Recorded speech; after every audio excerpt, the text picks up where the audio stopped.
अखिलेश जी, आपके मुताबिक बनना चाहिए कि नहीं खड़गे जी को संयोजक? जी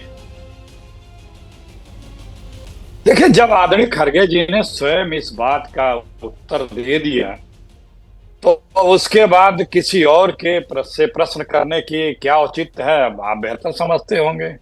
आपको कुछ ना कुछ करना है, इसलिए आप कर रहे हैं। जब जिसे बनना है उसी ने जब जवाब दे दिया। क्योंकि देखिए अखिलेश जी, यहाँ पे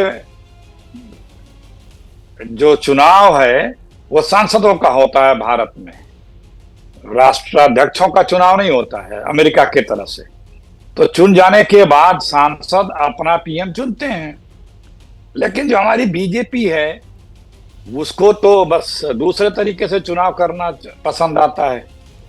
उसे तो पहले से ही पता है किसे होना है। दूसरा कोई तो सपने में भी नहीं सोच सकता कि वो भी कुछ हो सकता है आज के तारीख में बीजेपी में, उनका सब्स्टिट्यूट पे। तो ये बात अब कोई मायने नहीं रखती है कि जब उन्होंने इस प्रश्न का उत्तर खुद दे दिया हो।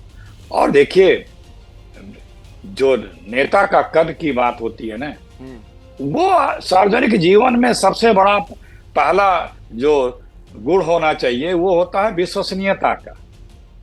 और खड़गे जी के मुकाबले हमारे आदरणीय प्रधानमंत्री मोदी जी की विश्वसनीयता बहुत जीरो है।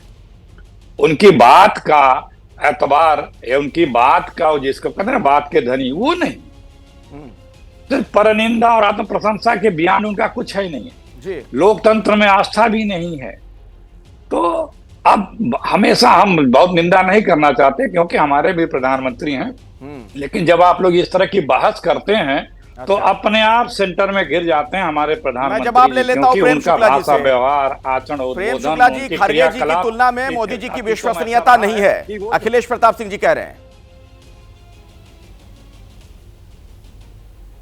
अच्छा, अखिलेश प्रताप सिंह कह भी क्या सकते हैं? गालीबाजों की पार्टी गाली देने के अलावा क्या कर सकती है? कोसने के अलावा क्या कर सकती है?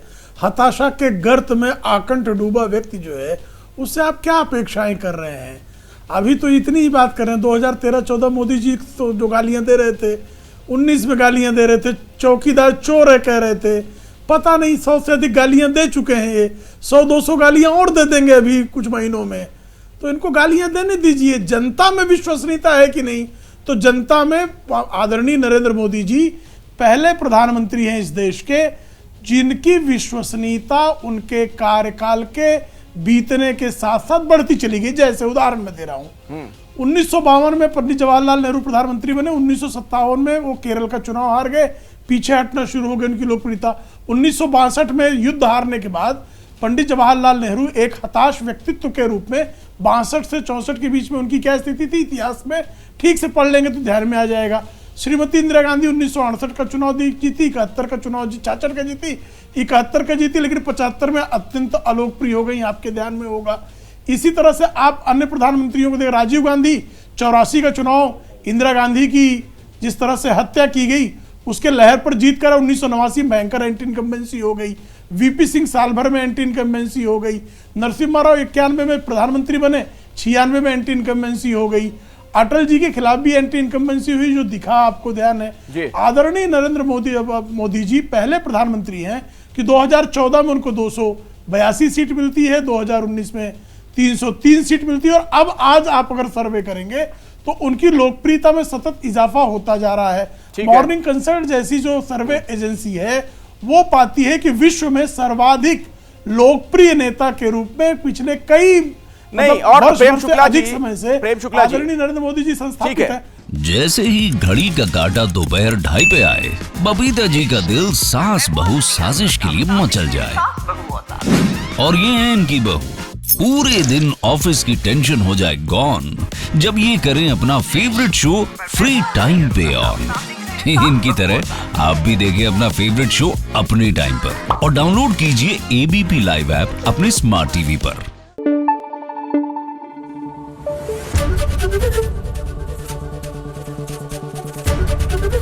एबीपी न्यूज आपको रखे आगे।